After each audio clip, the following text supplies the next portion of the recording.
ಸ್ಯಾಂಡಲ್ವುಡ್‌ನಲ್ಲಿ back to back ಸಿನಿಮಾಗಳಲ್ಲಿ ವಿಭಿನ್ನ ಪಾತ್ರಗಳ ಮೂಲಕ ಕನ್ನಡ ಕಿರುತೆರೆ ಹಾಗೂ ಹಿರಿತೆರೆ ವೀಕ್ಷಕರನ್ನ ಎಂಟರ್‌ಟೈನ್ ಮಾಡ್ತಿರುವಂತಹ ನಮ್ಮ ನಿಮ್ಮೆಲ್ಲರ ಪ್ರೀತಿಯ ನಟ ರಾಕೇಶ್ ಅಡಿಗ ಅವರು ಇವತ್ತು ಅಕಸ್ಮಾತ್ ಆಗಲ್ಲ ಚೆನ್ನಾಗೇನೆ ನಮ್ಮ ಬಾಸ್ ಟಿವಿ ಕ್ಯಾಮ್ರಾ ಕಣ್ಣಿಗೆ ಸಿಕ್ಕಿದ್ದಾರೆ. ನಾನು ಮಾತನಾಡಿಸ್ತಾ ಹೋಗ್ತೀನಿ. ಮೊದಲನೇದಾಗಿ ನಮಸ್ತೆ, ಹೇಗಿದ್ದೀರಾ? ನಮಸ್ತೆ, ಸೂಪರ್ ಆಗಿದ್ದೀನಿ ಸರ್. ನೀವು ಹೇಗಿದ್ದೀರಾ? ನಾನು ಸೂಪರ್ ಆಗಿದ್ದೀನಿ. ಒಂದ್ ಕಡೆ ಕಿರುತೆರೆ ಹಿರಿತೆರೆ ಎರಡರಲ್ಲೂ ಕೂಡ ಬ್ಯುಸಿ ಆಗ್ಬಿಟ್ಟಿದ್ದೀರಾ. ಅಂಡ್ ನಾನು ಮತ್ತು ಗುಂಡಾ 2 ಅಲ್ಲಿ ಹೀರೋ ಕಾಣಿಸ್ಕೊಳ್ತಾ ಇದ್ದೀರಾ. ಹೆಂಗಿದೆ ಅನುಭವ ಅಂತ? ಕಿರುತೆರೆ ಅದೇ ಬಿಗ್ ಬಾಸ್ ಒಂದೇ 2 ಇಯರ್ಸ್ ಬ್ಯಾಕ್ ಅಷ್ಟೇ. ಇವಾಗ ನಾನು ಮತ್ತೆ ಗುಂಡ ಲಾಂಗ್ ವೈಟೆಡ್ 3 ವರ್ಷದಿಂದ ವರ್ಕ್ ಮಾಡ್ಕೊಂಡು ಬರ್ತಾ ಇದ್ವಿ ಇದನ್ನ. ಅಷ್ಟು ರಿಕ್ವೈರ್ಮೆಂಟ್ ಇತ್ತು ಇದಕ್ಕೆ. ಆ್ಯಂಡ್ ಇವಾಗ ಫೈನಲಿ ಒಳ್ಳೆ ಸೈನ್ಸ್ಗಳು ಕಾಣ್ತಾ ಇದೆ. ತುಂಬ ಒಳ್ಳೆ ಡಿಮ್ಯಾಂಡ್ ಕ್ರಿಯೇಟ್ ಆಗ್ತಾ ಇದೆ ಡಿಸ್ಟ್ರಿಬ್ಯೂಷನ್ ನೆಟ್ವರ್ಕಲ್ಲಿ. ಏನು ಅನ್ಕೊಂಡಿದ್ವಿ ಹಾಗೆ ಬಂದಿದೆ. All credit goes to director and ನಮ್ಮ ಸಿನಿಮಾಟೋಗ್ರಫರ್. ಸೊ ಇವಾಗ ಜಾಸ್ತಿ ಟೆನ್ಷನ್ ಇಲ್ಲ, ಯಾಕಂದ್ರೆ ಒಳ್ಳೆ ಟೀಮ್ ಜೊತೆ ಇದ್ದಾಗ ಜಾಸ್ತಿ ಟೆನ್ಷನ್ ಆಗಲ್ಲ. ನಮ್ಮ ಡ್ಯೂಟಿ ನಾವು ಮಾಡ್ಕೊಂಡು ಹೋದ್ರೆ ಸಾಕು. ಟೆನ್ಷನ್ ಆದಾಗ ರಾಕೇಶ್ ಅಡಿಗ ಅವ್ರು ಏನ್ ಮಾಡ್ತಾರೆ ಅಂತ? ಇಲ್ಲ, ಟೆನ್ಷನ್ ಆಗಲ್ಲ ಯೂಶಲಿ. ತುಂಬಾ ಕಷ್ಟ ಟೆನ್ಷನ್ ಆಗೋದು. ನಾನು ಇನ್ ಕೇಸ್ ಆದ್ರೆ ಏನ್ ಮಾಡ್ತೀರಾ? ಆದ್ರೆ ಫಸ್ಟ್ ಟೆಕ್ನಿಕ್ ಏನಂದ್ರೆ, ನನ್ನ ದೇಹದ ಮೇಲೆ ನಾನು ಗಮನ ತಗೊಂಡು ಹೋಗ್ತೀನಿ. ಉಸಿರಾಟ. ಅಂಡ್ ನಾವ್ ಇರೋದೇ ಒಬ್ಬ ಆಕ್ಟರ್ ಆಗಿರೋದೇ ಇಡೀ ಪ್ರಪಂಚದಲ್ಲಿ 1% ಆಫ್ ಇದು. ಅದೇ ದೊಡ್ಡ ಲಕ್ಕು. ಇಷ್ಟು ಸಿಕ್ಕಿರೋದೇ ಲಕ್ಕು. ಸೊ ಏನೋ ಟೆನ್ಷನ್ ಯೂಶಲಿ ಏನೋ ಫ್ಯೂಚರ್ ಇಂದ ಆಂಗ್ಸೈಟಿ ಆಗ್ಬೋದು, ಅಥವಾ ಮುಂದಿಂದ ಏನೋ ಭಯ ಇರ್ಬೋದು. ಸೊ ರಿಯಾಲಿಟಿನ ಒಂದ್ ಸ್ವಲ್ಪ ತಲೆಗೆ ಹಾಕೊಳ್ತಾ, ಹೌದಲ್ವಾ ಇಷ್ಟು ಕೊಟ್ಟಿದಾನಲ್ಲ ದೇವ್ರು, ಇದಕ್ ಖುಷಿ ಪಡೋಣ, ಇಲ್ದೇ ಇರೋದಕ್ಕೆ ಯಾಕೆ ಟೆನ್ಷನ್ ಆಗೋದು ಅಂದಾಗ ಒಂದ್ ಸ್ವಲ್ಪ ಸಮಾಧಾನ ಆಗುತ್ತೆ. ಎಷ್ಟು ಎಕ್ಸ್ಪೆಕ್ಟೇಷನ್ಸ್ ಇದೆ? ಬಿಕಾಸ್ ಯಾಕಂತಂದ್ರೆ ಒಂದೊಂದು ಸಿನಿಮಾದಲ್ಲೂ ಕೂಡ ಒಂದೊಂದು ಡಿಫ್ರೆಂಟ್ ಕ್ಯಾರೆಕ್ಟರ್ನ ಮಾಡ್ಕೊಂಡ್ ಬಂದಿರುವಂತವ್ರು. ಆ ಸಿನಿಮಾದಲ್ಲಿ ಮಾಡಿರುವಂತ ಕ್ಯಾರೆಕ್ಟರ್ ಈ ಕಡೆ ವಿಲನಿಶ್ ಆಗು ಕಾಣಿಸ್ಕೊಳ್ತೀರಾ, ಈ ಕಡೆ ಹೀರೋ ಆಗು ಕಾಣಿಸ್ಕೊಳ್ತೀರಾ, ಇಲ್ಲ ಯಾವುದೋ ಒಂದು ಸಪೋರ್ಟಿಂಗ್ ರೋಲ್ ಅಲ್ಲೂ ಕೂಡ ಕಾಣಿಸ್ಕೊಳ್ತೀರಾ. ಎಷ್ಟು ಚಾಲೆಂಜಸ್ ಅಂತ ಅನ್ಸುತ್ತೆ ಒಂದು ಕ್ಯಾರೆಕ್ಟರ್ನ ನೀವು ಆಯ್ಕೆ ಮಾಡ್ಕೋಬೇಕಾದ್ರೆ. ಅಂಡ್ ನಟರಾಗಿ ನೀವು ನಟಿಸ್ತಾ ಇರೋದ್ರಿಂದ ಸರ್ಟನ್ ಒಂದು ಹೀರೋ ಆಗಿ ಆಕ್ಟ್ ಮಾಡಿದ್ಮೇಲೆ ಬೇರೆ ಯಾವ್ದಾದ್ರು ಒಂದು ಪೋಷಕ ಪಾತ್ರ ಅಂತ ಬಂದಾಗ ಹೆಂಗಪ್ಪ ತಗೊಳ್ಳೋದು, ಹೆಂಗೆ ನಾನು ಹೀರೋ ಆಗಿದ್ದೀನಿ ಅನ್ನುವಂತ ಥಾಟ್ಸ್ ಏನಾದ್ರು ಬರುತ್ತಾ ಅಂತ? ಇಲ್ಲ, ಹೀರೋ ಅಂತ ನಾನು ಯಾವತ್ತೂ ಕನ್ಸಿಡರ್ ಮಾಡ್ಕೊಂಡಿಲ್ಲ. ನನ್ನ ಜೋಶ್ ಫಿಲಮ್ ಇಂದಾನು ನನ್ನನ್ನ ಶಿವಮಣಿ ಸಾರು ಟ್ರೈನ್ ಮಾಡಿರೋದೇ ಹಂಗೆ. ನನ್ನ ಹೀರೋ ತರ ಅಂದಿದ್ರು, ಮುಖ್ಯ ಪಾತ್ರ ಅಥವಾ ನನ್ನ ಪಾತ್ರನಿಗೆ ನಾನು ಏನು ಇಂಪಾರ್ಟೆನ್ಸ್ ಇದೆ ಅಷ್ಟೇ ಕೊಟ್ಕೊಂಡ್ ಬಂದಿದ್ದೀನಿ. ಸೊ ಅದಕ್ಕೆ ನಾನು ಬರ್ತಾ ವಿಲನ್ ಪಾತ್ರಗಳು ಬಂದ್ರು ಮಾಡ್ತೀನಿ. ಈಗಲೂ ಮಾಡ್ತಾ ಇದ್ದೀನಿ, ಒಂದಷ್ಟು ಒಪ್ಕೊಂಡಿದ್ದೀನಿ. ಸೊ ಅಥವಾ ಮಲ್ಟಿ ಸ್ಟಾರರ್ ಇದ್ರು ಮಾಡ್ತೀನಿ. ನನಗೆ ನನ್ನ ಪಾತ್ರ ನನಗೆ ಮಾಡಕ್ ಐ ರಿಯಲಿ ಎಂಜಾಯ್ ಆಕ್ಟಿಂಗ್. ನನಗೆ ಆಕ್ಟಿಂಗ್ ತುಂಬಾ ಎಂಜಾಯ್ ಮಾಡ್ತೀನಿ ನಾನು. ಸೊ ಹೊಸ ಪಾತ್ರ ಇರುವಾಗ ಇನ್ನೂ ಎಕ್ಸೈಟ್ ಆಗುತ್ತೆ. ಓಕೆ, ಇದು ಮಾಡಿಲ್ವಲ್ಲ ಈ ತರ ಪಾತ್ರ. ಸೊ ಇಂಟ್ರೆಸ್ಟಿಂಗ್ ಆಗಿರುತ್ತೆ, ವರ್ಕ್ ಮಾಡ್ತೀನಿ. ಆ್ಯಂಡ್ ನಾನು ಬೇಸಿಕ್ಲಿ ಡೈರೆಕ್ಟರ್ಸ್ ಆ್ಯಕ್ಟರ್ ಅಂತ ಹೇಳಕ್ಕೆ ಇಷ್ಟಪಡ್ತೀನಿ. ಸೊ ನನ್ನ ಪರ್ಫಾರ್ಮೆನ್ಸ್ ನೀವು ಏನೇ ನೋಡಿದ್ರು ಆ ಕ್ರೆಡಿಟ್ ಎಲ್ಲ ಡೈರೆಕ್ಟರ್ಗೆ ಹೋಗುತ್ತೆ. ಅಥವಾ ನಾನೇನಾದ್ರು ಚೆನ್ನಾಗಿ ಮಾಡಿಲ್ವಾ, ಓವರ್ ಆಗಿ ಮಾಡಿದ್ದೀನಿ ಅನ್ಸಿದ್ರು ಅದು ಡೈರೆಕ್ಟರ್ಗೆ ಬ್ಲೇಮ್ ಹೋಗುತ್ತೆ. ಸೊ ನಾನು ಡೈರೆಕ್ಟರ್ಗೆ ಸ್ಯಾಟಿಸ್ಫೈ ಮಾಡೋಕ್ಕೆ ಅವ್ರಿಗೆ ಏನು ಅವ್ರ ತಲೆಯಲ್ಲಿ ಏನಿದೆ ಅದನ್ನು ಅರ್ಥ ಮಾಡ್ಕೊಂಡು ಅದನ್ನು ಕೊಡೋ ಅಂತ ಕೆಲಸ ಮಾಡ್ತೀನಿ. ಸೊ ಅಷ್ಟಕ್ಕೆ ಸೀಮಿತ ಆಗಿ ಇಟ್ಕೊತೀನಿ ನನ್ನ ಡ್ಯೂಟಿ. ಸೊ ಐ ಹೀರೋ ಅಥವಾ ಸ್ಟಾರ್ ಅಂದಾಗ ಏನಾಗುತ್ತೆ, ಭಾರ ಜಾಸ್ತಿ ಆಗುತ್ತೆ, ಲಿಮಿಟೇಷನ್ಸ್ ಜಾಸ್ತಿ ಆಗುತ್ತೆ, ಕೋಟೆಗಳು ಜಾಸ್ತಿ ಆಗುತ್ತೆ, ಗೋಡೆಗಳು ಜಾಸ್ತಿ ಆಗುತ್ತೆ. ಇದಕ್ಕೆ ಇದು ಒಂಥರ ಫ್ರೀ ಸ್ಪಿರಿಟ್. ಇದು ನಮ್ಗೆ ಇಷ್ಟ ಆಯ್ತಾ ಎಂಜಾಯ್ ಮಾಡ್ಬೋದು, ತುಂಬಾ ಸಿನಿಮಾಗಳಲ್ಲಿ ವರ್ಕ್ ಮಾಡ್ಬೋದು, ತುಂಬಾ ಜನದನ್ನ ಪರಿಚಯ ಮಾಡ್ಕೊಬೋದು, ತುಂಬಾ ಎಕ್ಸ್ಪೀರಿಯನ್ಸ್ ಮಾಡ್ಬೋದು, ತುಂಬಾ ವಿಷಯಗಳನ್ನ.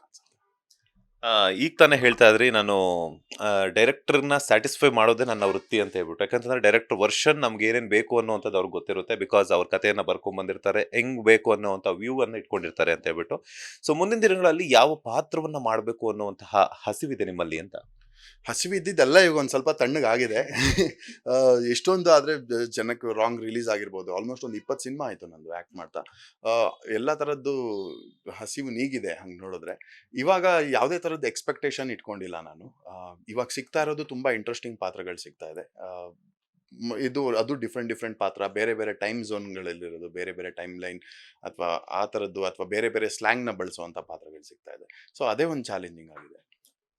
ಮಾತಾಡ್ತಾ ಹೇಳ್ತಾ ಇದ್ರೆ 20 ಸಿನಿಮಾಗಳಾಗಿದೆ ಅಂತ ಹೇಳ್ಬಿಟ್ಟು. ಎಲ್ಲೋ ಒಂದ್ ಕಡೆ ಒಂದು ದೊಡ್ಡ ಸಕ್ಸಸ್ ಅಥವಾ ಬ್ರೇಕ್ ಬೇಕು ಅನ್ನುವಂಥದ್ದು ಎಷ್ಟೇ ಸಿನಿಮಾಗಳು ಮಾಡಿದ್ರು ಕೂಡ ಬೇಕು ಅನ್ನುವಂಥದ್ದು. ಯಾಕಂತಂದ್ರೆ ಸ್ಯಾಂಡಲ್ವುಡ್ ಅಲ್ಲಿ ನೆಲೆ ಇರಬೇಕು ಅಂತಂದ್ರೆ ಒಂದು ಹೆಸರು ಬೇಕು. ಆ ಒಂದು ಯಾರಾದ್ರೂ ನಿಮ್ಮನ್ನ ರೆಕಗ್ನೈಸ್ ಮಾಡ್ತಾರೆ, ಏ ಈ ಹೀರೋ ಅಂತ ಹೇಳ್ಬಿಟ್ಟು ನಮ್ಗೆ ಎಲ್ಲ ಒಂದ್ ಕಡೆ ಬೇಕು ಅಂತ ಅನ್ನಿಸ್ತಿದ್ಯಾ ಇನ್ನೂನು ಅಂತ? ಇಲ್ಲ, ನಾನು ಅದೇ ಹೇಳ್ದಂಗೆ ಏನು ಬ್ಯಾಕ್ಗ್ರೌಂಡ್ ಇಲ್ಲದೆ ಇವಾಗ 1% ಜನ ಅಷ್ಟೇ ಆಕ್ಟಿಂಗ್ ಅಥವಾ ಹೀರೋ ಆಗಿ ಹೆಸರು ಗುರುತಿಸ್ಕೊಳ್ಳೋಕ್ಕೆ ಸಾಧ್ಯ ಇರೋದು. ಅದರಲ್ಲಿ ಪ್ರೊಡ್ಯೂಸರ್ ಮಕ್ಕಳು, ಪೊಲಿಟಿಷಿಯನ್ಸ್ ಮಕ್ಕಳು ತೆಗೆದ್ಬಿಡಿ, ಅವರೇ ಪ್ರೊಡ್ಯೂಸ್ ಮಾಡಿರೋದು ತೆಗಿರಿ. ಏನೂ ಇಲ್ಲದೆ ಮಾಡಿರೋರು ಅದಕ್ಕಿಂತ 0.1, 0.2% ಅಷ್ಟೇ ಜನ. ಸೊ ಅದರಲ್ಲಿ ನಾನು ಒಬ್ಬ ಆಗಿರೋದೇ ದೊಡ್ಡ ಬ್ಲೆಸ್ಸಿಂಗ್. ಆ ಬ್ಲೆಸ್ಸಿಂಗ್ನ ನಾನು ನೋಡ್ದಿರಾ ಇನ್ನೂ ಏನೋ ಬೇಕು, ಇನ್ನೂ ಏನೋ ಅಂದರೆ ಅದು ನಾನೇ ಒಂಥರ ಬೆಗ್ಗರ್ ಅನ್ಸ್ಕೊಂಡ್ಬಿಡ್ತೀನಿ ನಾನು. ಭಿಕ್ಷೆ ಬೇಡ್ತಾ ಇದ್ದೀನಿ ಅನ್ಸ್ಕೊಂತೀನಿ. ಸೊ ಐ ಆಮ್ ಸೆಲೆಬ್ರೇಟಿಂಗ್, ನನಗೆ ಏನು ಸಿಕ್ಕಿದೆ ಸೆಲೆಬ್ರೇಟ್ ಮಾಡ್ತಾ ಇದ್ದೀನಿ. ಆ್ಯಂಡ್ ಇಷ್ಟು ವರ್ಷ ಆಲ್ಮೋಸ್ಟ್ 2009 ನಾನು ಜೋಶ್ ಲಾಂಚ್ ಆಗಿದ್ದು. ಆಲ್ಮೋಸ್ಟ್ 15 ವರ್ಷ ಹೆಚ್ಚು ಕಮ್ಮಿ ಇನ್ನೂ ಕಾಪಾಡ್ಕೊಂಡು ಬಂದಿದೆಯಲ್ಲ ಇಂಡಸ್ಟ್ರಿ ನನ್ನ. ಇನ್ನೂ ಕೆಲಸಗಳು ಸಿಗ್ತಾ ಇದೆ, ಇನ್ನೂ ಒಂದು 4-5 ಸಿನಿಮಾ ಲೈನಪ್ಪಲ್ಲಿದೆ. ಅದೇ ನನಗೆ ದೊಡ್ಡ ವಿಷಯ, ಅದೇ ನನಗೆ ಐ ಆಮ್ ಗ್ರೇಟ್ಫುಲ್. ಸೊ ಅದೇ ನನಗೆ ಬ್ರೇಕ್ ಅನ್ಸುತ್ತೆ. So end of the day ಕೆಲಸ ಸಿಗ್ತಾ ಇದೆ, ದುಡಿತಾ ಇದ್ದೀನಿ ಇದೇ ಫೀಲ್ಡಲ್ಲಿ ಅಂದಾಗ ಅದೇ ನನಗೆ I am very satisfied and very happy. ನಮ್ಮ ಶಿವಮಣಿ ಸರ್ ಯಾವಾಗಲೂ ಒಂದು ಮಾತು ಹೇಳೋರು, ನಿನ್ನ ಜೋಶ್ ಇದೆಯಲ್ಲಪ್ಪ, ನೀನು 10 ಸಿನಿಮಾ 10 ವರ್ಷ ಫ್ಲಾಪ್ ಕೊಡ್ತಾ ಹೋಗು, ಆ ಜೋಶ್ ನಿನ್ನನ್ನು ಕಾಪಾಡತ್ತೆ. ಜೋಶ್ ಅನ್ನೋ ಸಿನಿಮಾ ನಿನ್ನನ್ನು ಕಾಪಾಡತ್ತೆ.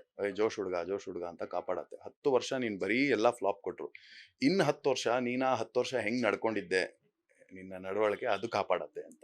ಸೊ ಮೇ ಬಿ ಅದು ನನಗೂ ಟ್ರೂ ಆಗ್ತಾ ಇದೆ ಅಂತ ಅನ್ಸುತ್ತೆ. ಮಧ್ಯ ಏನೇ ಇದಾದರೂ ಚಿತ್ರರಂಗ ನನ್ನ ಕೈ ಬಿಡಲಿಲ್ಲ, ನಿರ್ದೇಶಕರು ನನ್ನ ಕೈ ಬಿಡಲಿಲ್ಲ. ಆ್ಯಂಡ್ ಮತ್ತೆ ನನಗೆ ಕೆಲಸಗಳು ಸಿಗ್ತಾ ಮತ್ತೆ ಒಂದು ರೀಲಾಂಚ್ ಥರ ಆಯಿತು ಒಂದು ಸ್ವಲ್ಪ ವರ್ಷ ಹಿಂದೆ. ಈಗ ಮತ್ತೆ ಒಳ್ಳೆ ಲೈನಪ್ ಸಿಗ್ತಾ ಇದೆ. ಆ್ಯಂಡ್ ಬಿಗ್ ಬಾಸ್ ಆದಮೇಲೆ ಜನದ ನನ್ನ ಮೇಲೆ ಏನೇನೋ ಒಪಿನಿಯನ್ಸ್ ಇತ್ತು, ಅದು ಚೇಂಜ್ ಆಯಿತು. ಇವಾಗ ಒಂದು ಫಾಲೋಯಿಂಗ್ ಅಂತ ಇದೆ, ನನ್ನೇ ಇಷ್ಟಪಡೋವಂಥ ಒಂದು ಸಣ್ಣ ವರ್ಗ ಇದೆ. So it is all going good. I am very happy. ಮಾತಾಡ್ತಾ ಬಿಗ್ ಬಾಸ್ ಬಗ್ಗೆನೂ ಕೂಡ ಹೇಳಿದ್ರೆ, ಈ ಸಲ ಬಿಗ್ ಬಾಸ್ಗೆ ಯಾರೆಲ್ಲ ಹೋಗಬಹುದು ನಿಮ್ಮ ಪ್ರಕಾರ? ಅದು ಯಾರು ಏನೇ ಗೆಸ್ ಮಾಡಿದ್ರು ಅದು ಅವ್ರು ಹೋಗೋದು. ಗೆಸ್ಸಿಂಗ್ ಲಿಸ್ಟ್, ಯಾಕಂತಂದ್ರೆ ಈಗಾಗಲೇ ನೀವು ಹೋಗಿ ಬಂದಿದ್ದೀರಲ್ಲ, ಸೊ ಈಗ ಒಂದು ಟ್ರೆಂಡ್ ಸೋಷಿಯಲ್ ಮೀಡಿಯಾದಲ್ಲಿ ಟ್ರೆಂಡ್ ಆಗ್ತಿರುತ್ತೆ, ಇಂತಿಂತವ್ರು ಹೋಗ್ಬಹುದು ಅಂತ ಹೇಳ್ಬಿಟ್ಟು. ನಾನು ಈಗ ಸೋಷಿಯಲ್ ಮೀಡಿಯಾ ತುಂಬಾ ಕಮ್ಮಿ ನೋಡೋದು, ಯೂಸೇ ಮಾಡಲ್ಲ. ರೀಲ್ ಅಡಿಕ್ಷನ್ ಬಗ್ಗೆ ಮಾತಾಡಕ್ ಸ್ಟಾರ್ಟ್ ಮಾಡಿದ್ದೀನಿ ನಾನು. ಬೇರೆಯವ್ರಿಗೂ ಎಂಕರೇಜ್ ಮಾಡ್ತೀನಿ, ನೋಡಬೇಡಿ ಸೋಷಿಯಲ್ ಮೀಡಿಯಾ, ಯೂಸ್ ಮಾಡಬೇಡಿ ಅಂತ. ನಾನು ಸೋಷಿಯಲ್ ಮೀಡಿಯಾ ಎಲ್ಲರೂ ಬಲವಂತಕ್ಕೆ ಹಾಕೊಂಡಿದ್ದು ರೀಸೆಂಟ್ ಆಗಿ. ಬಿಗ್ ಬಾಸ್ಗೆ ಹೋಗೋವರೆಗೂ ನಾನು ಸೋಷಿಯಲ್ ಮೀಡಿಯಾನೇ ಇರಲಿಲ್ಲ. ಸೊ ಅದು ಎಷ್ಟು ಬೇಕು ನಮ್ಮ ಪ್ರಚಾರಕ್ಕೆ ಇಟ್ ಈಸ್ ನೆಸೆಸಿಟಿ, ನಮ್ಮ ಸಿನಿಮಾಗೆ ಇಟ್ ಈಸ್ ನೆಸೆಸಿಟಿ. ಸಿನಿಮಾಗೆ ನಾವು ಮಾಡೋ ಜಸ್ಟಿಸ್ಗೋಸ್ಕರ ಯೂಸ್ ಮಾಡ್ತೀನಿ ಬಿಟ್ರೆ ಅದನ್ನ ಯೂಸ್ ಮಾಡಲ್ಲ. ಆ್ಯಂಡ್ ಬಿಗ್ ಬಾಸ್ ಅನ್ನೋದು ಏನೇ ಗೆಸ್ ಮಾಡಿದ್ರು, ಸೊ ಇವಾಗ ಗೊತ್ತಿಲ್ಲ ಯಾರು ಬರ್ಬೋದು, ಪಾಸಿಬಿಲಿಟೀಸ್ ಆ ಐಡಿಯಾ ನನಗಿಲ್ಲ. ಸೊ ಬಂದಾಗ ನೋಡೋಣ ಅನ್ನೋ ಮೈಂಡ್ ಸೆಟ್ ಅಲ್ಲೇ ಇದೆ ಅಷ್ಟೇ, ಜಾಸ್ತಿ ತಲೆ ಕೆಡ್ಸ್ಕೊಳ್ಳಲ್ಲ. ಸೋಷಿಯಲ್ ಮೀಡಿಯಾದಲ್ಲಿ ಸಕ್ರಿಯರಾಗಿರೋದ್ರಿಂದ ಒಂದಷ್ಟು ಪ್ರಪೋಸಲ್ಗಳು ಕೂಡ ಬಂದಿರುತ್ತೆ. ಇತ್ತೀಚೆಗಷ್ಟೇ ನೀವು ಇನ್ಸ್ಟಾಲ್ ಮಾಡ್ಕೊಂಡ್ರೂ ಕೂಡ ಒಂದಷ್ಟು ಕಮೆಂಟ್ಸ್ ಮಾಡ್ತಿರ್ತಾರೆ, ನಿಮ್ಮ ಕೆಲಸದ ಬಗ್ಗೆ ಆಗಿರ್ಬೋದು, ಸಿನಿಮಾಗಳ ಬಗ್ಗೆ ಆಗಿರ್ಬೋದು, ಅಥವಾ ನೀವು ಯಾವುದೋ ಒಂದು ವಿಡಿಯೋ ಹಾಕಿರ್ತಾರೆ. ಇತ್ತೀಚೆಗಷ್ಟೇ ಕೇದಾರ್ನಾಥ್ಗೆಲ್ಲ ಕೂಡ ನಾವು ಹೋಗಿದ್ರಿ ಅಂತ ಹೇಳ್ಬಿಟ್ಟು. ಸೊ ಅಂತ ಟೈಮಲ್ಲಿ ಕಮೆಂಟ್ಸ್ ಎಲ್ಲ ಚೆಕ್ ಮಾಡ್ತಿರ್ತೀರಾ, ಅಥವಾ ಒಂದಷ್ಟು ಮೆಸೇಜಸ್ ಕೂಡ ಬರ್ತಾ ಇರುತ್ತೆ, ನೋಡುವಂಥ ಅಭ್ಯಾಸ ಇದೆಯಾ? ಮೆಸೇಜಸ್ ನಾನು ಆಲ್ಮೋಸ್ಟ್ ಎಲ್ಲರಿಗೂ ರಿಪ್ಲೈ ಮಾಡ್ತೀನಿ. ಯಾವಾಗ ಅದೊಂದು ಕಾನ್ಸ್ಟೆಂಟ್ ಆಗಿ ರಿಪ್ಲೈ ಮಾಡ್ತೀನಿ. ಆ್ಯಂಡ್ ನಾನು ಮೆಡಿಟೇಷನ್ ಕ್ಲಾಸ್ ತೊಗೊತೀನಿ, ಕೌನ್ಸಿಲಿಂಗ್, ಮೆಂಟಲ್ ಹೀಲಿಂಗ್ ಸೆಷನ್ಸ್ ತೊಗೊತೀನಿ. ಸೊ ತುಂಬ ಜನ ಏನಾದ್ರು ಇಶ್ಯೂಸ್ ಇದ್ದಾಗ ಅವ್ರಿಗೆ ನನ್ನ ಕೈಲಿ ಆದಷ್ಟು ಸಪೋರ್ಟ್ ಮಾಡ್ತೀನಿ, ಸಹಾಯ ಮಾಡ್ತೀನಿ, ಒಂದು ಕ್ಲಾರಿಟಿ ಸಿಗೋಕ್ಕೆ ಹೆಲ್ಪ್ ಮಾಡ್ತೀನಿ. ಆ ಥರ ಇಂಟ್ರಾಕ್ಟಿವ್ ಆಗಿರ್ತೀನಿ ನಾನು. ಆಲ್ಮೋಸ್ಟ್ ಎಲ್ಲರಿಗೂ ರಿಪ್ಲೈ ಮಾಡ್ತೀನಿ ಮೆಸೇಜಲ್ಲಿ. ಹಾಯ್, ಊಟ ಆಯ್ತಾ, ತಿಂಡಿ ಆಯ್ತಾ, ಕಾಫಿ ಆಯ್ತಾ ಮಾಡಲ್ಲ ಬಿಟ್ಟರೆ. If there is anything important I will definitely reply. But reels, scrolling ಅದು ನೋಡಲ್ಲ ಅಷ್ಟೇ. ಆ್ಯಂಡ್ ನಾನು ಫಾಲೋ ಮಾಡೋ ಪೇಜು ಓಕೆ ನನ್ನ ಮೆಂಟಾಲಿಟಿಗೆ ಅಪ್ಲಿಫ್ಟ್ ಆಗೋ ಥರದ್ದು, ಸೈನ್ಸ್ ಆ್ಯಂಡ್ ಟೆಕ್ನಾಲಜಿದು ಅಥವಾ ಸ್ಪಿರಿಚುವಲ್ ಆ ಥರದ್ದೇ ಪೇಜಸ್ ಜಾಸ್ತಿ, 99% ಅಂಥವೇ ಇರೋದ್ರಿಂದ ನನ್ಗೆ I use it for that ಅಷ್ಟೇ. ಮದುವೆ ಆಗಿದೆಯಾ ರಾಕೇಶ್ ಅಡಿಗ ಅವ್ರಿಗೆ? ಇಲ್ಲ ಸರ್, ಖಂಡಿತ ಇಲ್ಲ. ಐ ಆಮ್ ಸಿಂಗಲ್ ಇವಾಗ. ಆರಾಮಾಗಿದ್ದೀನಿ. ಗೌರಿ ಗಣೇಶ ಹಬ್ಬಕ್ಕೆ ಏನಾದ್ರೂ ಒಂದು ಗುಡ್ ನ್ಯೂಸ್ ಕೊಡ್ತೀರಾ, ಯಾವಾಗ ಮಿಂಗಲ್ ಆಗ್ತೀರಾ ಅಂತ? ಇಲ್ಲ, ಇವಾಗ ಸದ್ಯಕ್ಕೆ ಗುಡ್ ನ್ಯೂಸ್. ಆರಾಮಾಗಿದ್ದೀನಿ, ತುಂಬ ಖುಷಿಯಾಗಿದ್ದೀನಿ, ಫ್ರೀ ಆಗಿದ್ದೀನಿ, ನೆಮ್ಮದಿಯಾಗಿದ್ದೀನಿ. ಸೊ ಆದಾಗ ಆಗತ್ತೆ ಅದು. ನಮ್ಮ ಪಾತ್ ಏನು ಅಂತ ನಮಗೆ ಕ್ಲಾರಿಟಿ ಸಿಕ್ಕಿದಾಗ, ನಮ್ದಿದೆ ಓಕೆ, ನನ್ನ ನೆಕ್ಸ್ಟ್ 20 ವರ್ಷ ನಾನು ಹಿಂಗೆ ಬದುಕ್ತೀನಿ ಅನ್ನೋದು ನನಗೆ ಕ್ಲಾರಿಟಿ ಸಿಕ್ಕಿದಾಗ, ಆ ಜರ್ನಿಲಿ ಹೋಗ್ತಾ ಯಾರೋ ಟ್ರಾವೆಲರ್ ಬರ್ತಾರೆ ಆಟೋಮೆಟಿಕ್ ಆಗಿ. ಅದಷ್ಟು ಸಹಜವಾಗಿ ಆಗಬೇಕು. ನಾವೇ ಹುಡ್ಕೊಂಡು ಹೋದ್ರೆ ತುಂಬ ಸಲ ರಾಂಗ್ ಡಿಸಿಷನ್ ಆಗ್ಬಿಡುತ್ತೆ. ಪ್ರತಿಯೊಬ್ಬರಿಗೂ ಕೂಡ ಈಗ ನೀವು ಹೇಳಿದ್ರಿ, ನಾನು ಯಾವಾಗ ಸೆಟಲ್ಡ್ ಅಂತ ಅನ್ನಿಸುತ್ತೋ ಅವಾಗ ನಾನು ಇದು ಮಾಡ್ಕೊತೀನಿ ಅಂತ ಹೇಳಿದ್ರಿ. ಅದ್ರ ಜೊತೆಗೆ ಇನ್ನೊಂದೇನಂದ್ರೆ, ಇಂಥದ್ದೇ ಕ್ವಾಲಿಟೀಸ್ ಇರುವಂತಹ ಹುಡುಗಿ ಬೇಕು ಅನ್ನುವಂಥದ್ದು ಪ್ರತಿಯೊಬ್ಬ ಹುಡುಗ ಆಗಿರ್ಬೋದು, ಹುಡುಗಿಗಾಗಿರ್ಬೋದು ಬೇಕಿರುತ್ತೆ ಪಾರ್ಟ್ನರ್ ಮೇಲೆ. ಸೊ ಆ ಥರ ಎಕ್ಸ್ಪೆಕ್ಟೇಷನ್ಸ್ ಏನಾದ್ರು ಇದೆಯಾ? ಇಲ್ಲ, ಆಕ್ಚುಲಿ ನನ್ಗೆ I don't agree to that. ಯಾಕಂದ್ರೆ ನಾವು ಶೋರೂಮಲ್ಲಿ ಕಾರ್ ತಗೊಂತ ಇಲ್ಲ, ಹಿಂಗಿರ್ಬೇಕು, ಪಾರ್ಟ್ಸ್ ಹಿಂಗಿರ್ಬೇಕು, ಅದಂಗೆ ಕೊಡಬೇಕು ಅನ್ನೋಕ್ಕೆ. ನಾವು ಬದುಕಕ್ಕೆ we should not look at life like that ಅಂತ ಅನ್ಸುತ್ತೆ. ಆ್ಯಂಡ್ ನಮ್ಮನ್ನ ನಾವು ಅರ್ಥಕೊಂಡಾಗ, ಅಂದ್ರೆ ಒಂದೊಂದ್ಸಲ ಏನಾಗುತ್ತೆ, ನನಗೆ ಮೆಟೀರಿಯಲಿಸಮ್ ಆಸೆ ಇರಲ್ಲ, ಆ ಥರ ಮೆಂಟಾಲಿಟಿ ಇರುತ್ತೆ ನನಗೆ, ದುಡ್ಡು ಆಸೆ ಇರಲ್ಲ. ಬಟ್ ಯಾರೋ ಆಪೋಸಿಟ್ ಆಸೆ ಇರೋರನ್ನ ನಾವು ಮದುವೆ ಆದಾಗ ಅದು ಆಬ್ವಿಯಸ್ಲಿ ಚರ್ನಿಂಗ್ ಆಗುತ್ತೆ. ಅಥವಾ ನನಗೆ ಇವಾಗ ಸದ್ಯಕ್ಕೆ ಹಂಗೆ ಅನ್ಕೊಂಡಿರ್ತೀನಿ, ನನಗೆ ದುಡ್ಡೇನು ಬೇಡಪ್ಪ ಅಂತ, ಆಮೇಲೆ ಅದೇ ಥರ ಪರ್ಸನ್ನ ಮದುವೆ ಆಗ್ತೀನಿ ಅನ್ಕೊಳ್ಳಿ, ಆಮೇಲೆ ನನ್ನ ತಲೆ ತಿರುಗ್ಬಿಟ್ರೆ ನನಗೆ ಅವಾಗ್ಲೂ ಪ್ರಾಬ್ಲಮ್ಸ್ ಆಗುತ್ತೆ. ಸೊ ಅದಕ್ಕೆ ನನ್ನ ಟೆಂಡೆನ್ಸೀಸ್ ಏನು, ನನ್ನ ಗುಣಗಳೇನು, ನನ್ನ ವೀಕ್ನೆಸ್ ಏನು ಅಂತ ಕ್ಲಾರಿಟಿ ನನಗೆ ಸಿಕ್ಕಿದಾಗ, ಓಕೆ ನನ್ನ ಗೋಲ್ ಇದೆ, 20 ವರ್ಷ ನಾನು ಇದೇ ಪ್ರೊಫೆಷನ್ ಅಥವಾ ಹಿಂಗೆ ಬದುಕೋದು, ಗ್ಯಾರಂಟಿ, ನಥಿಂಗ್ ವಿಲ್ ಚೇಂಜ್ ಅಂತ ಆದಾಗ, ಅದೇ ಜರ್ನಿಲಿ ಇವಾಗ ನಾನು ಆಶ್ರಮಕ್ಕೆ ಹೋಗಿ ಬದುಕ್ತೀನಿ, ನಾನೆಲ್ಲ ಬಿಟ್ಬಿಡ್ತೀನಿ ಅಂದ್ರು ಆಶ್ರಮದಲ್ಲಿ ಯಾರೋ ಸಿಗ್ಬೋದು. ಇಲ್ಲ ನಾನು ಸಿನಿಮಾ ಫೀಲ್ಡಲ್ಲೇ, ನಾನು ಬೇರೆ ಏನೂ ಇಲ್ಲ, ನಾನು ಸಿನಿಮಾ ಫೀಲ್ಡಲ್ಲೇ ಬದುಕ್ತೀನಿ ಅಂದರೆ ಅದೇ ಥರ ಇರೋರು ಸಿಗ್ಬೋದು. ಸೊ ನಾವು ಫಸ್ಟು ನಮ್ಮನ್ನ ಅರ್ಥಕೊಂಡಾಗ, ನಮ್ಮ ಸೋಲ್ ಏನು ಅಂತ ನಾವು ಅರ್ಥ ಅರ್ಥ ಮಾಡ್ಕೊಂಡಾಗ ಬೇರೆ ಸೋಲ್ ಮೇಟ್ ಆಗಕ್ಕೆ ಸಾಧ್ಯ. ಇಲ್ಲಾಂದ್ರೆ ಸೋಲು ಮೆಟ್ಟೆ ಆಗೋದದು. ಆದ್ರೂ ಕೂಡ ಸಖತ್ತಾಗಿ ಹೇಳಿದ್ರಿ, ಮೆಟೀರಿಯಲ್ ಹುಡುಕ್ತಿಲ್ಲ ಅಥವಾ ಕಾರ್ ಹುಡುಕ್ತಿಲ್ಲ ಅಂತ ಹೇಳ್ಬಿಟ್ಟು ತುಂಬಾ ರಿಯಲಿಸ್ಟಿಕ್ ಆಗಿದೆ ಅದನ್ನು. ರಾಕೇಶ್ ಅಡಿಗ ಅವರು ನಟ ಆಗಿಲ್ಲ ಅಂತಂದ್ರೆ ಯಾವ ಒಂದು ಪ್ರೊಫೆಷನ್ ಆಯ್ಕೆ ಮಾಡ್ಕೊಳ್ತಿದ್ರು ಅಂತ? ಅಸಿಸ್ಟೆಂಟ್ ಡೈರೆಕ್ಟರ್ ಆಗಿರ್ತಿದ್ದೆ ಅಥವಾ ಡೈರೆಕ್ಟರ್ ಆಗಿರ್ತಿದ್ದೆ. ಎಂಡ್ ಆಫ್ ದ ಡೇ ಏನೇ ಆದ್ರೂ ಸಿನಿಮಾ ಫೀಲ್ಡಲ್ಲೇ ಇರ್ತಿದ್ದೆ ಅಂತ ಅನ್ಸುತ್ತೆ, ಅಥವಾ ಸಮಥಿಂಗ್ ರಿಲೇಟೆಡ್ ಟು ಕ್ರಿಯೇಟಿವಿಟಿನೇ. ಡೆಫಿನೆಟ್ಲಿ ಅದಂತೂ ಗ್ಯಾರಂಟಿ. ಅದು ಮುಂಚಿಂದ ಚಿಕ್ಕ ವಯಸ್ಸಿಂದಾನು ನನಗೆ ಅದೊಂದು ಕ್ಲಾರಿಟಿ ಸಿಕ್ಬಿಟ್ಟಿತ್ತು, that I am good at this, I enjoy doing this ಅಂತ. ಸೊ ಇದೇ ಲೈನಲ್ಲೇ ಏನೋ ಒಂದು ಇರ್ತಿದ್ದೆ. ಇನ್ ಕೇಸ್ ಏನಾದ್ರೂ ಮುಂದಿನ ದಿನಗಳಲ್ಲಿ ಈಗ ನಟನಾಗಿದ್ರ, ನಿರ್ದೇಶಕರಾಗಬೇಕು ಅನ್ನುವಂತ ಆಸೆ ಇದೆ. ಸೊ ಇನ್ ಕೇಸ್ ಆದ್ರೆ ಯಾರಿಗೆ ಮೊದಲ ಆಕ್ಷನ್ ಕಟ್ ಹೇಳ್ತೀರಾ ಅಂತ? ನಾನು ಸಿನಿಮಾ ಫೀಲ್ಡ್ ಬಂದಿದ್ದೆ ನಿರ್ದೇಶಕ ಆಗ್ಬೇಕಂತ. ನಾನು ಆ್ಯಕ್ಚುಲಿ ನಿಮ್ಗೆ ಗೊತ್ತಿಲ್ಲ, ಫಸ್ಟ್ 10th ಸ್ಟ್ಯಾಂಡರ್ಡಲ್ಲಿ ಇರುವಾಗಲೇ ಅಸಿಸ್ಟೆಂಟ್ ಡೈರೆಕ್ಟರ್ ಕೆಲಸ ಮಾಡಿದ್ದೆ, ಅರೌಂಡ್ 2002-2001 ಅವಾಗ ಇನ್ನೂ ಡಿಜಿಟಲ್ ಕ್ಯಾಮ್ರಾ ಬಂದಿರಲಿಲ್ಲ, ನೆಗೆಟಿವ್ ರೀಲ್. ಅವಾಗಲೇ ಎಡಿಟಿಂಗ್ ರಿಪೋರ್ಟ್ ಬರ್ಕೊಡೋದು, ಶಾರ್ಟ್ ಇದು ಮಾಡೋದು, ಕಂಟಿನ್ಯೂಟಿ, ಕ್ಲಾಪ್ ಕೊಡೋದು, ಅವೆಲ್ಲ ಕೆಲಸ ಮಾಡಿದ್ದೆ 10ನೇ ಕ್ಲಾಸಲ್ಲೇ, ಸಮ್ಮರ್ ಹಾಲಿಡೇಸಲ್ಲೇ. ನನಗೆ ಅವಾಗಿಂದ ಡೈರೆಕ್ಷನ್ ತುಂಬ ಕ್ರೇಜ್ ಇತ್ತು. ಕಾಲೇಜ್ ಡೇಸಲ್ಲಿ ಡ್ರಾಮಾ ಡೈರೆಕ್ಟ್ ಮಾಡ್ತಾ ಇದ್ದೆ, ಸ್ಕ್ರಿಪ್ಟ್ಗಳು ಒಂದಷ್ಟು ಬರ್ಕೊಂಡಿದ್ದೀನಿ. ಆ್ಯಂಡ್ 2016-17 ನೈಟ್ ಔಟ್ ಅಂತ ಒಂದು ಸಿನಿಮಾ ಡೈರೆಕ್ಷನ್ ಮಾಡಿದೆ ನಾನು. ಬಟ್ ಅದು ರಾಂಗ್ ರಿಲೀಸ್ ಆಯಿತು, ಆ್ಯಂಡ್ ಫಾರ್ ಮೆನಿ ರೀಸನ್ಸ್ ಅದು ಜನಕ್ಕೆ ನಾನು ಪ್ರೆಸೆಂಟೇ ಮಾಡೋಕ್ಕಾಗಲಿಲ್ಲ ಸರಿಯಾಗಿ. ಬಟ್ ಲಾಕ್ಡೌನ್ ಟೈಮಲ್ಲಿ ಕಾನ್ ಸ್ಕ್ರೀನಿಂಗ್ ಕಳಿಸಿದೆ, commercial screening. Indo French film ಫೆಸ್ಟಿವಲಲ್ಲಿ ಅವಾರ್ಡ್ ಬಂತು, ಅಲ್ಲೊಂದಷ್ಟು ರೆಕಗ್ನಿಷನ್ ಸಿಕ್ತು. ಬಟ್ ಅನ್ಫಾರ್ಚುನೇಟ್ಲಿ ಇನ್ನೂ ಜನಕ್ಕೆ ಅದು ತೋರ್ಸೋಕ್ಕಾಗಿಲ್ಲ. ಬಟ್ ಇವಾಗಲೂ ಒಂದಷ್ಟು ಕತೆಗಳು ನನ್ನ ತಲೆಯಲ್ಲಿದೆ, ಒಂದಷ್ಟು ಡ್ರೀಮ್ಸ್ ಇದೆ.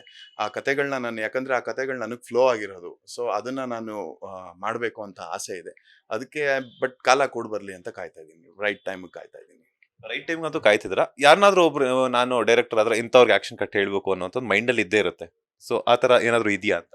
ರಾಕೇಶ್ ಅಡಿಗ ನಾನೇ ಮಾಡ್ತೀನಿ, ನನ್ನ ತಲೆ ಮೇಲೆ ನಂದೇ ಕೈ ಇರಲಿ. ಸೊ ಎಷ್ಟೊಂದು ಅದೇ ನಾನೇ ಮಾಡಬೇಕು ಅಂತಾನೆ ಇರೋದು ಸದ್ಯ. ನಾವೇನಾದ್ರೂ ಹೊಸಬ್ರು ಇರ್ತೀವಿ, ಇವ್ರಿಗೆ ಏನೋ ಆಕ್ಷನ್ ಕಟ್ ಹೇಳ್ತಿದ್ದಾರೆ, ನಮ್ಗೇನೋ ಒಂದು ಚಾನ್ಸ್ ಸಿಗುತ್ತಾ ಅಂತ ನೋಡಿದ್ರೆ ನೀವು ನೋಡ್ರಿ Rakesh Adiga hero cum actor cum director.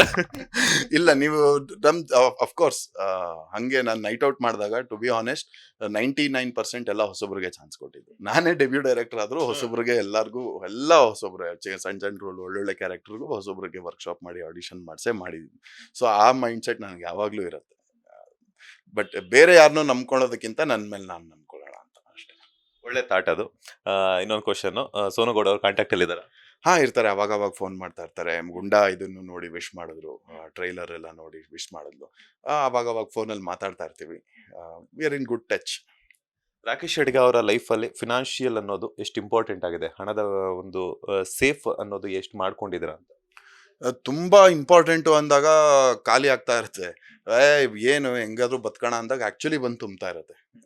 So ಅದೊಂದು ಟೆಕ್ನಿಕ್, ಅದೊಂದು ಹ್ಯಾಕ್ ಅರ್ಥ ಆಗಿದೆ ನನಗೆ. ಯಾವಾಗ ನಾನು ಜಾಸ್ತಿ ಅದ್ರ ಬಗ್ಗೆ ಯೋಚನೆ ಮಾಡಲ್ಲ, ತಲೆ ಕೆಡಿಸ್ಕೊಳ್ಳಲ್ಲ, ಇವಾಗ ಹೆಂಗಾರು ನನ್ಗೆ ಅಭ್ಯಾಸ ಆಗ್ಬಿಟ್ಟಿದೆ. ನನ್ನ materialistic almost minimum. I don't own anything. ನನ್ನ ಹತ್ರ ಅಂದರೆ ಮನೆ, ಕಾರು, ಆ ಥರದ್ದು ವಾಚು, ಆ ಥರದ್ದು ಏನೂ ಇಲ್ಲ. ನಂಗೆ ಫ್ಯಾನ್ಸಿನೆಸ್ಸು, ಈ ಫೋನೇ ಇಲ್ಲ. ರಿಂಗ್ ಆದರೆ ಸಾಕು, ಮುಂದೆ ಹೋದರೆ ಸಾಕು. ಆರಾಮಾಗಿ ಆಟೋಲಿ ಕ್ಯಾಬಲ್ಲಿ ಓಡಾಡ್ಕೊಂಡಿದ್ದೀನಿ. ಸೊ ನನಗೇನು ಡೆಸ್ಪರೇಟ್ನೆಸ್ ಇಲ್ಲ. ನನಗೆ ಬೇಕೇ ಬೇಕು ಅಂತ ಸರ್ವೈವ್ ಆಗುವಷ್ಟು ದೇವರು ಚೆನ್ನಾಗಿ ಇಟ್ಕೊಂಡಿದ್ದಾನೆ. ಹಂಗೆ ಅಷ್ಟು ಆರಾಮಾಗಿರುವಾಗ ಆ್ಯಕ್ಚುಲಿ ಚೆನ್ನಾಗಿ ಬರುತ್ತೆ. ಒಳ್ಳೆ ಕೆಲಸ ಸಿಗ್ತಾ ಇದೆ, ಒಳ್ಳೆ ಪೇಮೆಂಟ್ ಸಿಗ್ತಾ ಇದೆ. ಸೊ ಆ ಮೈಂಡ್ ಸೆಟ್ಟಲ್ಲೇ ಇದ್ದೀನಿ. ಏನಾಗುತ್ತೆ, ಸ್ಟ್ರೈಟ್ ಲೈನಲ್ಲಿ ಹೋಗ್ತಾ ಇರ್ತೀವಿ. 1 ಲಕ್ಷ ಸಿಕ್ಕಿದ ತಕ್ಷಣ ನಾವೇ ಕನ್ಸು ಕಟ್ಟಕ್ಕೆ ಸ್ಟಾರ್ಟ್ ಮಾಡ್ತೀವಿ. ಅದೊಂಥರ ಕರ್ವು, ಹಂಗೆ ಮೇಲೋದ್ರೆ ಕೆಳಗೆ ಬಂದೇ ಬರುತ್ತೆ. ಅದಕ್ಕೆ ಕರ್ವೇ ಹಾಕೊಳ್ಳಲ್ಲ. ಬಂತಾ ವೆಲ್ ಆ್ಯಂಡ್ ಗುಡ್, ಅಷ್ಟೇ, ಆರಾಮಾಗಿರೋಣ ಅಂತ. ಕೆಲವೊಂದ್ ಕಡೆ 20ಕ್ಕೂ ಹೆಚ್ಚು ಸಿನಿಮಾಗಳಲ್ಲಿ ಆಕ್ಟ್ ಮಾಡಿರೋದ್ರಿಂದ ಒಂದು ಸೆಲೆಬ್ರಿಟಿ ಅನ್ನೋ ಪಟ್ಟ ಬಂದ ಮೇಲೆ ನಟರ ಲೈಫಲ್ಲಿ ಆಗಿರ್ಬೋದು ಅಥವಾ ಸೆಲೆಬ್ರಿಟಿಗಳ ಲೈಫಲ್ಲಿ ಆಗಿರ್ಬೋದು ಒಂದಷ್ಟು ಚೇಂಜಸ್ ಕಾಣಿಸುತ್ತೆ. ಬಿಕಾಸ್ ತಮ್ಮದೇ ಅಂತಹ ಓನ್ ಐಡೆಂಟಿಟಿಯನ್ನು ಕ್ರಿಯೇಟ್ ಆಗಿರುತ್ತೆ. ಅದರೊಟ್ಟಿಗೆ ಒಂದು ಓನ್ ಕಾರ್ ಆಗಿರ್ಬೋದು, ಮನೆ ಮಾಡ್ಕೋಬೇಕು, ನನ್ನ ಒಂದು ಲೈಫ್ ಸ್ಟೈಲ್ ಹಿಂಗೆ ಇರಬೇಕು ಅನ್ನುವಂತಹ ಒಂದು ಆಸೆ ಆಕಾಂಕ್ಷೆಗಳನ್ನೋದು ಇದ್ದೇ ಇರುತ್ತೆ. ಆ ಆಸೆ ಆಕಾಂಕ್ಷೆಗಳು ನಿಮ್ಗೆ ಯಾವತ್ತೂ ಬಂದಿಲ್ವಾ ಅಂತ? ನಂದೊಂದು ಲಾಜಿಕ್ ಏನು ಗೊತ್ತಾ, ಎಲ್ಲರೂ ನನಗೇನು ಹೇಳ್ತಾರೆ ನೋಡು, ಅಂದರೆ ಇಂಡಸ್ಟ್ರಿಯಲ್ಲಿ ಎಕ್ಸ್ಪೆಷಲಿ, ನೀನು ಒಳ್ಳೆ ಕಾರ್ ಇಟ್ಕೊಂಡು ಹೋದ್ರೇ ನಿಂಗೆ ಮರ್ಯಾದೆ ಕೊಡೋದು, ನೀನು ಆ ಥರ ಇದ್ರೇನೆ, ನೀನು ಹಿಂದೆ ಒಂದು 4 ಜನ ಬಂದ್ರೇ ನಿಂಗೆ ಮರ್ಯಾದೆ ಕೊಡೋದು ಅಂತ. ಸೊ ನಾನು ಹೇಳ್ತೀನಿ, ಹಂಗೆಲ್ಲ ಇರಲಿಲ್ಲ ಅಂದರೆ ಯಾರೂ ಮರ್ಯಾದೆ ಕೊಡಲ್ವಾ? ಕೆಲವ್ರು ಇರ್ತಾರಲ್ವಾ, ಅಂದರೂ ಪ್ರೀತಿ ತೋರಿಸೋರು. ಸೊ ಆ ತೋರಿಕೆ ಇಲ್ಲದೆ ಹೋದಾಗ ಜೆನ್ಯೂನ್ ಗೊತ್ತಾಗತ್ತಲ್ಲ. ಇವಾಗ ಕಾರು ಬಂಗ್ಲೆ ಇಟ್ಕೊಂಡೋದ್ರೆ ಜೆನ್ಯೂನ್ ಹೆಂಗೆ ಗೊತ್ತಾಗತ್ತೆ ನಿಮಗೆ? ಅವ್ರು ನಮ್ಗೆ ದುಡ್ಡುಗೋಸ್ಕರ ನಮ್ಮ ಹತ್ರ ಚೆನ್ನಾಗಿದ್ದಾರಾ, ಹಾಗೆ ಚೆನ್ನಾಗಿದ್ದೀರಾ ಅಂತ. ಇವಾಗ ನಾನು ಆರಾಮಾಗಿ ಆಟೋಲ್ಲಿ ಬಂದಾಗಲೂ ನನ್ನನ್ನು ಚೆನ್ನಾಗಿ ಮಾತಾಡ್ಸಿದ್ರೆ ಅವ್ರು ಜೆನ್ಯೂನ್ ಅಲ್ವಾ? ಸೊ ಹಂಗ್ ದುಡ್ಡು ನೋಡಿ ಮರ್ಯಾದೆ ಕೊಡೋರು ಬೇಡ ನನ್ಗೆ. ಅವ್ರು ಮರ್ಯಾದೆ ಕೊಡ್ಲಿ ಅಂತ ನಾನು ಯಾಕೆ ದುಡ್ಡು ಮಾಡ್ಬೇಕು, ಅಥವಾ ನಾನು ಯಾಕೆ ಕಾರ್ ತಗೊಬೇಕು, ಅವ್ರು ಯಾವನ ಮರ್ಯಾದೆ ಕೊಡ್ಲಿ ಅಂತ. So I don't care about that. ಇವಾಗ್ಲೂ ನನ್ ಎಲ್ಲೇ ಹೋದ್ರು ಅಷ್ಟೇ ಪ್ರೀತಿ, ಅಷ್ಟೇ ಗೌರವದಿಂದ ನಡ್ಕೊಂತಾರೆ. ನಾನು ಅವ್ರಿಗೆ ಅಷ್ಟೇ ಗೌರವ ತೋರಿಸ್ತೀನಿ. ಯಾರು ನನ್ನ ಇದುವರೆಗೂ ನಾನು ಯಾವ ಕಾರಲ್ಲಿ ಬಂದೆ ಅಂತ ನೋಡಿ ಅಳ್ದಿಲ್ಲ. ಇವನ್ ನೀವೆಲ್ಲರೂ ಅಷ್ಟೇ ನನ್ನ ಅಷ್ಟೇ ಪ್ರೀತಿ ವಿಶ್ವಾಸದಿಂದ ಮಾತಾಡಿಸ್ತೀರಾ. ಯು ಡೋಂಟ್ ಯಾವತ್ತಾರು ನೀವು ನಾನು ಯಾವ ಕಾರಲ್ಲಿ ಬಂದೆ ಅಥವಾ ಏನು ಅದು ಕೇರ್ ಮಾಡಿಲ್ಲ. ಸೊ ನಂಗೆ ನಿಮ್ಮಂಥವ್ರು ನೀವು ಇರುವಾಗ ನನ್ಗೆ ಬೇರೆ ಏನಕ್ಕೆ ತಲೆ ಕೆಡ್ಸ್ಕೊಬೇಕು ಅಂತ ಆಕ್ಚುಲಿ ಹಂಗೆ ಓಡುತ್ತೆ ನನ್ನ ತಲೆ. ಅದೆಲ್ಲ ಒಂದು ಇಲ್ಯೂಷನ್ ಅಷ್ಟೇ.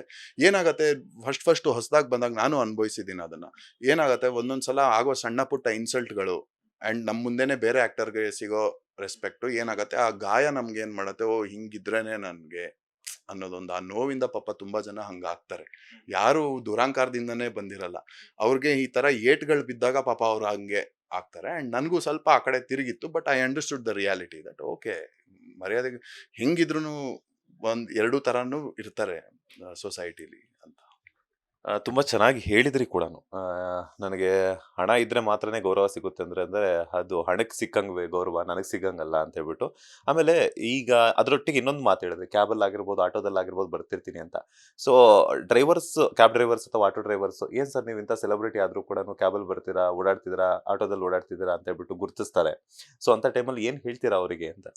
ಏನ್ ಯಾಕೆ ಬರಬಾರ್ದು ಅಂತೀನಿ.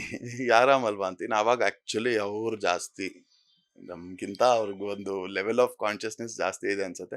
ಹಂಗ ಅಂತಿದ್ದಂಗೆ ಅವರೇ ನನ್ನ ಜೊತೆ ಸೇರ್ಕೊಂತಾರೆ. ಹೌದು ಸರ್, ಇದೇ ನೆಮ್ಮದಿ ಅಲ್ವಾ ಸರ್, ನಾನು ಹಂಗೆ ಸರ್ ಅಷ್ಟೇ ಅಂತ ಅವ್ರ ಲೈಫ್ ಬಗ್ಗೆ ಹೇಳ್ತಾರೆ. ನಂದು ಹಿಂಗಿದೆ, ನನ್ನ ಮಗು ಊರಿಂದ ಬಂದಿದ್ದೀನಿ, ಹಿಂಗೆ ಮಾಡ್ತೀನಿ ಅಷ್ಟೇ ಸರ್ ಜೀವನ, ಇನ್ನೇನು ತಲೆ ಕೆಡ್ಸ್ಕೊಬೇಕು. ಅವ್ರು ಮಾತಾಡೋಷ್ಟು ಫಿಲಾಸಫಿ ಆ್ಯಂಡ್ ಪ್ರಾಕ್ಟಿಕಲ್ ರಿಯಾಲಿಟಿ ಇದೆಯಲ್ಲ, ಇನ್ನೂ ಚೆನ್ನಾಗಿರುತ್ತೆ ಅದು. ಒಬ್ರು ಗುರುಗಳು ಅಥವಾ ಯಾರೋ ಸ್ಪಿರಿಚುವಲ್ ಲೀಡರ್ಗಿಂತ ಒಬ್ಬ ಆಟೋ ಡ್ರೈವರು, ಕ್ಯಾಬ್ ಡ್ರೈವರು ಅವನ ಲೈಫ್ ಫಿಲಾಸಫಿ ಮಾತಾಡ್ತಾನಲ್ಲ, ದುಡ್ಡು ಬಗ್ಗೆ, ಮೆಟೀರಿಯಲಿಸಮ್ ಬಗ್ಗೆ, ಅದು ಇನ್ನೂ ಚೆನ್ನಾಗಿರುತ್ತೆ. ಅದು ಆಕ್ಚುಲಿ ಇನ್ನೂ ಎಂಕರೇಜ್ ಮಾಡುತ್ತೆ. ಹೌದು, ಇಟ್ ಇಸ್ ಸಿಂಪಲ್ ಅಂತ. ಅಂಡ್ ಅವ್ರಿಗೊಂದು ಖುಷಿ ಆಗುತ್ತೆ, ಖಂಡಿತ ನಿಮ್ಮ ಸಿನಿಮಾ ನೋಡ್ತೀವಿ ಅಂತಾರೆ. ಒಂದಷ್ಟು ಜನ ಅವ್ರ ಫ್ರೆಂಡ್ಸ್ ವಿಡಿಯೋ ಕಾಲ್ ಮಾಡಿ ತೋರಿಸ್ತಾರೆ, ಮಾತಾಡಿಸ್ತಾರೆ. ಓಕೆ, ಅದೊಂದು ಎಕ್ಸ್ಪೀರಿಯನ್ಸ್ ಅಲ್ವಾ, ಅದೊಂದು ಇಂಟ್ರಾಕ್ಷನ್ ಅಷ್ಟೇ. ಫೈನಲಿ ನಾನು ಮತ್ತು ಗುಂಡಾ 2 ಸೆಪ್ಟೆಂಬರ್ 5ಕ್ಕೆ ರಿಲೀಸ್ ಆಗ್ತಾ ಇದೆ. ಎಷ್ಟು ಕುತೂಹಲ ಇದೆ ಅಂಡ್ ಜನ ಯಾವ ರೀತಿ ಆಕ್ಸೆಪ್ಟ್ ಮಾಡ್ಕೊಳ್ತಾರೆ ಅನ್ನುವಂತಹ ಗೊಂದಲ ಏನಾದ್ರು ಇದೆಯಾ ಅಂತ? ಗೊಂದಲ ಇಲ್ಲ ಸರ್. ಇವಾಗ ಈ ಗುಂಡಾ ಬರ್ತಾ ಇರೋ ವಾತಾವರಣ ನನ್ಗೆ ತುಂಬಾ ಕಾನ್ಫಿಡೆನ್ಸ್ ಇದೆ. ಜನ ಒಳ್ಳೆ ಚೆನ್ನಾಗಿರೋ ಸಿನಿಮಾ. ಒಂಚೂರು ಗೊಂದಲ ಇತ್ತು ಮುಂಚೆ, ಒಂದು ಫ್ಯೂ ಮಂತ್ಸ್ ಬ್ಯಾಕ್. ಅಂದ್ರೆ ಏನಿದು ಒಳ್ಳೆ ಹೀರೋ ಸಿನಿಮಾನೇನಾ ಅಥವಾ ದೊಡ್ಡ ಪ್ರೊಡಕ್ಷನ್ ಸಿನಿಮಾನೇನಾ ಅಥವಾ ಇಲ್ಲ ಹೊಸಬ್ರು ಸಿನಿಮಾ ಅಥವಾ ಈ ತರ ಸೂಪರ್ ಸ್ಟಾರ್ ಇಲ್ದೇ ಇರೋ ಸಿನಿಮಾಗಳು ಜನಕ್ಕೆ ಬರಲ್ವಾ ಥಿಯೇಟರ್ಗೆ ಅನ್ನೋದೆಲ್ಲ ಗೊಂದಲ ಇತ್ತು. ಬಟ್ ಇವಾಗ ಜನ ಸೂ ಫ್ರಮ್ ಸೋ ಆಗ್ಬೋದು, ಆ ಥರ ಸುಮಾರು ಸಿನಿಮಾಗಳು ಜನ ಕೈ ಹಿಡ್ದಿದ್ದಾರೆ. ಜಸ್ಟ್ ಬಿಕಾಸ್ ಚೆನ್ನಾಗಿದೆ ಸಿನಿಮಾ ಅನ್ನೋದಕ್ಕೆ ಜನನೇ ಎತ್ತು ಕೈ ಹಿಡ್ದಿದ್ದಾರೆ. ಸೊ ಇವಾಗ ನನಗೊಂದು ಧೈರ್ಯ ಇದೆ, ಖಂಡಿತವಾಗ್ಲೂ ನಮ್ಮ ಸಿನಿಮಾ ರಿಪೋರ್ಟ್ ಚೆನ್ನಾಗಿದ್ರೆ ಡೆಫಿನೆಟ್ಲಿ ಜನ ಬಂದು ಕೈ ಹಿಡಿತಾರೆ, ಡೆಫಿನೆಟ್ಲಿ ಜನ ಇದು ಮಾಡ್ತಾರೆ. ಸೊ ಜನ ಆಲ್ವೇಸ್ ದೇರ್. ನಾವು ಒಳ್ಳೆ ಪ್ರಾಡಕ್ಟ್ ಮಾಡಿದಾಗ ಅವ್ರು ಡೆಫಿನೆಟ್ಲಿ ಕೈ ಹಿಡಿತಾರೆ. ಸೊ ಇವಾಗ ಐ ಆಮ್ ಕಾನ್ಫಿಡೆಂಟ್. ಅಂಡ್ ಏನು ವರ್ಕ್ಗೆ ಅಂತ ಮಾಡಿರೋ ಸ್ಯಾಕ್ರಿಫೈಸ್ಗಳಿದೆಯಲ್ಲ, ನಮ್ಮ ಡೈರೆಕ್ಟರ್ ಆಗ್ಬೋದು, ತನ್ವಿಕ್ ಅವ್ರು ಆಗ್ಬೋದು, ಆ ಸ್ಯಾಕ್ರಿಫೈಸ್ಗೆ ಫ್ರೂಟ್ ಸಿಕ್ಕೇ ಸಿಗತ್ತೆ ಅನ್ನೋ ನಂಬಿಕೆ ಇದೆ. ಪ್ರಾಣಿ ಪ್ರಿಯರು ಅಂತ ಹೇಳ್ತಿದ್ರಿ. 2 ಶ್ವಾನಗಳ ಮಧ್ಯೆ ನೀವು ಒಂದಷ್ಟು ಜರ್ನಿಯನ್ನ ಮಾಡಿದ್ರ, ನಾನು ಮತ್ತು ಗುಂಡಾ 2 ಸಿನಿಮಾದಲ್ಲಿ. ಈಗ ಒಂದು ಡೆಲ್ಲಿಯಲ್ಲಿ ಒಂದು ಅನೌನ್ಸ್ಮೆಂಟ್ ಕೊಟ್ಟಿದ್ದಾರೆ ಗೌರ್ಮೆಂಟ್ ಕಡೆಯಿಂದ. ಸೊ ಅದ್ರ ಬಗ್ಗೆ ಹೇಳೋದಾದ್ರೆ? ಹೌದು, ಇವಾಗ ಎವ್ರಿ ಏರಿಯಾಲು ನಿಮಗೆ ಆಲ್ರೆಡಿ ಶೆಲ್ಟರ್ ಇಟ್ಕೊಂಡಿರೋರು ಸಿಗ್ತಾರೆ. ಅವ್ರದೇ ದುಡ್ಡು ಖರ್ಚು ಮಾಡ್ಕೊಂಡು ಅವರೇ ಇದು ಮಾಡ್ಕೊಂಡು ಸಿಗ್ತಾರೆ. ಆ ಥರದವ್ರನ್ನ ಒಂದು ಯೂನಿಟಿ, ಆ ಥರದವ್ರದ್ದು ಒಂದು ಕ್ಲಬ್ ಏನೋ ಮಾಡಿ ಅವ್ರಗಳಿಗೆ ರೆಸ್ಪಾನ್ಸಿಬಿಲಿಟಿ ಕೊಡಿ, ಅವ್ರಿಗೆ ಫಂಡ್ ಕೊಡಿ. ಒಂದು ದೊಡ್ಡ ಫಾರ್ಮಲ್ಲಿ ಹೋಗಿ ಅವಾಗ ಪೆಟ್ಸ್ನೆಲ್ಲ ಅಲ್ಲಿ ಬಿಡಿ. ಅವಾಗ ಜನಕ್ಕೂ ಒಂದು ನೆಮ್ಮದಿ ಇರುತ್ತೆ, ಒಂದು ಸೇಫ್ಟಿ ಇರುತ್ತೆ. ಆ್ಯಂಡ್ ಅವರು ಖುಷಿಯಾಗಿ ಮಾಡ್ತಾರೆ. ಅವಾಗ ಓಕೆ, ಇಲ್ಲಿ ರೋಡಲ್ಲಿ ಅಲ್ಲಿ ಇಲ್ಲಿ ಬೇಕರಿಗಳ ಹತ್ರ ಅಲ್ಲಿ ಇಲ್ಲಿ ತಿನ್ನೋ ಬದಲು ಅವಾಗ ಫುಡ್ ಸಿಗ್ತಾ ಇದೆ, ಅವಕ್ಕೊಂದು ಒಳ್ಳೆ ಸ್ಪೇಸ್ ಇದೆ, ಫ್ರೀ ಆಗಿದೆ, ಹಂಗೆ ಮಾಡ್ಬೋದು. ಜಸ್ಟ್ ಸುಮ್ಮನೆ ಬ್ಲೈಂಡ್ ಆಗಿ ಲಾ ಇಂಪ್ಲಿಮೆಂಟ್, ಕೋರ್ಟ್ ಆರ್ಡರ್ ಮಾಡಿದೆ ಅಂದ್ಬಿಟ್ಟು ಇಂಪ್ಲಿಮೆಂಟ್ ಮಾಡಿಬಿಟ್ಟು ಏನು ಕ್ಲಾರಿಟಿ ಕೊಡಲಿಲ್ಲ ಅಂದರೆ ಜನಕ್ಕೆ ಗೊಂದಲ ಆಗೇ ಆಗುತ್ತೆ. ಹೌದು, ಕೋರ್ಟ್ ಆರ್ಡರ್ ಮಾಡಿದೆ, ಅದರಲ್ಲೂ ಒಂದು ಲಾಜಿಕ್ ಇಲ್ವಾ, ಇದೆ. ಬಟ್ ಇಲ್ಲಿ ನಾವೇನು ಮಾಡಬೇಕು, ಸರ್ಕಾರ ನಾನು ಏನು ಮಾಡಬೇಕು ಅಂತ ನಾನು ಬಯಸ್ತೀನಿ ಆ್ಯಸ್ ಅ ಕಾಮನ್ ಮ್ಯಾನ್ ಅಥವಾ ಆ್ಯಸ್ ಅ ಸಿಟಿಸನ್. ಈ ಥರದವ್ರನ್ನ ಐಡೆಂಟಿಫೈ ಮಾಡಿ, ಆಲ್ರೆಡಿ NGO ನಡೆಸ್ತಾ ಇರೋರು, ಆಲ್ರೆಡಿ ಅವ್ರ ದುಡ್ಡಲ್ಲಿ ಡಾಗ್ಸ್ನ ನೋಡ್ಕೊತಾ ಇರೋರಿಗೆ, ಅವ್ರಿಗೆ ನೀವು ಎಕ್ವಿಪ್ ಮಾಡಿ, ಒಂದಷ್ಟು ಎಕರೆ ಜಾಗ ಕೊಡಿ. ಅವಾಗ ಇಲ್ಲಿರೋ ಬೀದಿನಗಳನ್ನ ತೊಗೊಂಡ್ಬಿಡಿ, ಅವ್ರನ್ನ ಇನ್ಚಾರ್ಜ್ ಆಗಿ ಮಾಡಿ. ಅವಾಗ ಅವ್ರನ್ನು ಚೆನ್ನಾಗಿ ನೋಡ್ಕೊಳ್ತಾರೆ ಅನ್ನೋ ನಂಬಿಕೆನೂ ನಮಗಿರುತ್ತೆ. ಅವಕ್ಕೂ ಚೆನ್ನಾಗಿ ಒಂದು ವಾತಾವರಣದಲ್ಲಿ ಚೆನ್ನಾಗಿ ಬೆಳಿತವೆ. ಆ ಒಂದು ಜಸ್ಟ್ ಲಾ ಪಾಸ್ ಆಯಿತು ಅನ್ನೋದಲ್ಲ, ಅದ್ರ ಇಂಪ್ಲಿಮೆಂಟೇಷನಲ್ಲೂ ನಾವು ಕ್ಲಾರಿಟಿ ಕೊಟ್ಟಾಗ ಜನಕ್ಕೆ ಗೊಂದಲ ಇರಲ್ಲ. Thank you so much. ಸಾಕಷ್ಟು ವಿಚಾರಗಳನ್ನ ತಿಳಿಸ್ಕೊಟ್ರಿ. 5ನೇ ತಾರೀಕು ರಿಲೀಸ್ ಆಗ್ತಿರುವಂತಹ ನಾನು ಮತ್ತು ಗುಂಡಾ 2ಗೆ ಒಳ್ಳೆದಾಗ್ಲಿ. ಮತ್ತಷ್ಟು ಸಿನಿಮಾಗಳು ನಿಮ್ಮ ಡೈರೆಕ್ಷನ್ ನಿಮ್ಮ ನಟನೆಯಲ್ಲಿ ಮೂಡಿ ಬರಲಿ. All the very best. Thank you so much. ಇದಾಗಿತ್ತು ನಟ ರಾಕೇಶ್ ಅಡಿಗ ಅವರ ಮಾತು. ಕ್ಯಾಮರಾ ಪರ್ಸನ್ ರಾಘವೇಂದ್ರ ಸ್ವಾಮಿ ಜೊತೆ Manjunath Srinivas, boss TV Kannada, Bengaluru. Latest ಹಾಗೂ ಇಂಟ್ರೆಸ್ಟಿಂಗ್ ಸುದ್ದಿಗಳಿಗಾಗಿ ಬಾಸ್ ಟಿವಿ ಕನ್ನಡ ಚಾನೆಲ್ನ ಸಬ್ಸ್ಕ್ರೈಬ್ ಮಾಡಿ. ಹಾಗೆಯೇ ಬೆಲ್ ಐಕಾನ್ ಪ್ರೆಸ್ ಮಾಡಿ. ಇದರ ಜೊತೆಗೆ ಫೇಸ್ಬುಕ್, ಇನ್ಸ್ಟಾಗ್ರಾಮ್, ಎಕ್ಸ್ನಲ್ಲೂ ಮಿಸ್ ಮಾಡದೆ ಫಾಲೋ ಮಾಡಿ.